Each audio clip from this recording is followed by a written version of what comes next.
Avec Laure Manin ce soir. Bonsoir Laure. Bonsoir Anthony. Les ministres des Finances du G7 sont réunis à Paris, deuxième jour. Et le débat du jour précisément, c'est le suivant. Faut-il ou non prolonger la suspension des sanctions sur le pétrole russe ? Oui, parce qu'on est passé d'un G7 qui se disait unanime à vouloir maintenir la pression sur la Russie à cette décision unilatérale des États-Unis annoncée lundi, la décision pour Washington de relancer une prolongation de la trêve, une pause sur les sanctions contre le pétrole russe stocké en mer. Tous les membres du G7 sont plutôt opposés à cette décision, en particulier les Européens et évidemment Volodymyr Zelensky, le président ukrainien, qui depuis 3 mois que cette mesure existe, n'a cessé de répéter qu'il trouvait que c'était dangereux. La première de ces suspension de sanctions contre la Russie. Elle est intervenue à la mi-mars du côté de Washington. Toujours, elle devait durer 1 mois. En avril, elle a été reconduite pour 30 jours. Ça s'achevait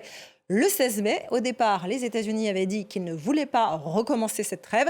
Et puis finalement, donc hier, Washington a décidé d'une nouvelle dérogation aux sanctions jusqu'au 17 juin. Elle concerne uniquement donc le pétrole qui se trouve déjà en mer, pas la production actuelle en Russie. Malgré tout, les Européens ont fait savoir qu'ils n'étaient pas vraiment satisfaits de cette décision unilatérale, en particulier le commissaire européen à l'économie, Valdis Dombrovskis. Écoutez. Le secrétaire américain au Trésor nous a informés de cette décision. Eh bien, du point de vue de l'UE, nous ne pensons pas que ce soit le moment d'alléger la pression sur la Russie. En effet, c'est la Russie qui tire profit de la guerre en Iran et de la hausse des prix des combustibles fossiles. Nous devrions donc plutôt renforcer la pression. Le secrétaire Bessent nous a assuré qu'il s'agissait d'une mesure temporaire, mais nous savons qu'il s'agit déjà de la 2e prolongation de cette mesure qui, à l'origine, ne devait durer que 30 jours. Alors que représente le pétrole russe stocké en mer ? Est-ce que ça pourrait vraiment renflouer les caisses de Moscou ? En tout cas, c'est très important parce que les hydrocarbures, c'est l'un des piliers de l'économie russe. La Russie, c'est même le 3e pays exportateur de pétrole au monde, derrière les États-Unis et l'Arabie Saoudite. Et en 2021, donc avant la guerre à grande échelle contre l'Ukraine, eh bien, les hydrocarbures, ça représentait 45% du budget de fonctionnement du pays. Après l'invasion à grande échelle de l'Ukraine, donc février 2022, eh bien le G7 a décidé d'un embargo, des sanctions, un embargo sur les exportations de pétrole russe, et puis un prix plafond de $60 par baril pour limiter les revenus que peut tirer Moscou de ses richesses. Mais ces sanctions, elles n'ont eu en effet qu'un effet limité. Les revenus pétroliers de la Russie ont diminué, certes, mais de 20 à 25% seulement en 2025. Et puis surtout, Moscou s'efforce de contourner ces sanctions, par exemple en vendant son pétrole en haute mer, en passant par des tankers de sa flotte fantôme, d'anciens pétroliers en fin de vie qui adoptent des pavillons de complaisance, qui changent de nom pour espérer éviter et échapper au contrôle.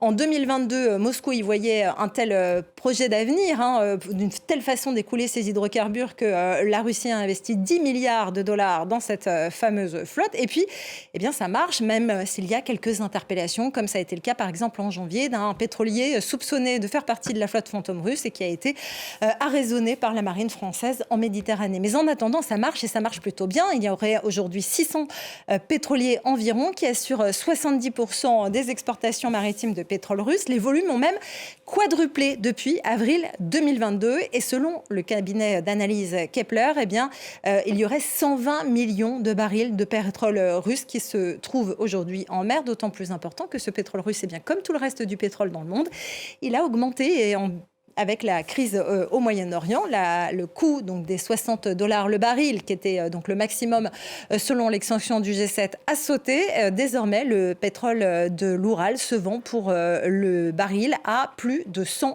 On est donc très loin des restrictions qui avaient été émises. Alors pourquoi cette décision de la part des États-Unis ? Alors officiellement, Washington prend sur elle pour venir en aide aux petits camarades et notamment stabiliser les cours mondiaux. C'est en tout cas ce qu'explique le secrétaire américain au Trésor, Scott Bessent, qui est à Paris pour participer au G7. Et il a affirmé que cette décision sur le pétrole russe pourrait permettre de baisser un petit peu la pression sur les stocks et donc sur les prix. Sauf que, en fait, il y a déjà eu une décision qui a été prise dans ce sens par les États-Unis quelques mois avant même qu'il y ait ces dérogations de sanctions. Et l'effet était qu'il y avait en réalité peu de poids sur les cours mondiaux. Skjolbesen qui estime néanmoins aussi que cette mesure devrait permettre de s'assurer que le pétrole parvienne aux pays qui sont les plus vulnérables d'un point de vue énergétique. Il affirme d'ailleurs avoir été approché par une dizaine de pays dans ce cas lors d'un meeting du FMI il y a quelques semaines. Et puis, que cela éviterait aussi que le pétrole n'afflue en grande quantité vers la Chine qui se constitue des stocks à prix réduit. Mais cette analyse, elle n'est pas partagée par tout le monde. De nombreux experts du secteur estiment que, en fait, ça pourrait effectivement soulager certains pays dépendants des approvisionnements du Golfe, sans pour autant avoir d'effet significatif sur les prix du pétrole. Les prix du pétrole qui ont augmenté également aux États-Unis, notamment à la pompe.